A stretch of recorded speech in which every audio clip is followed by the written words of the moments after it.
So guys, let's take a look at what we are going to be expecting for the day on our AUDUSD. So first thing first, those that are yet to subscribe, make sure you click on the subscribe button, like and share, make your comments, and also make sure you follow the Telegram channel also, because we'll be dropping one or two updates in the Telegram channel. If you don't want to miss out on the updates, follow the Telegram channel. Now let's see what market is actually going to be giving us for the day on our AUDUSD. So this is our AUDUSD. So we are going to start with the trend. First thing first, know your trend. As you can see right here, AUDUSD is in an uptrend. So basically, we have three movements in the market. Market is either trending to the upside, or it is trending to the downside, or market is literally ranging. These are the three movements that market tends to give us in the market, right? But when you take a look at this AUDUSD, you will see it's very clear that market is literally trending to the upside.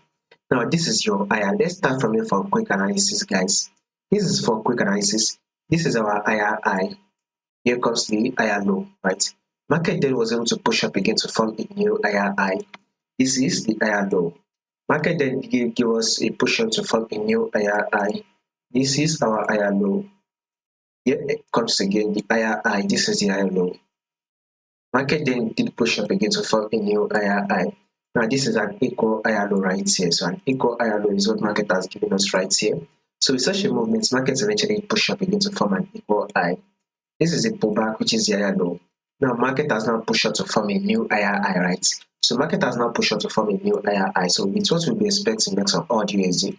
We should expect AUDUSD to pull back to give us an higher low before it eventually push up again to form a new higher high. So, above all, a bullish move is what we should be expecting on our AUDUSD. If there will be any changes, I'll make sure I let you guys know. So, if you don't want to miss out on the updates, subscribe, like, and share, and also follow the Telegram to stay updated.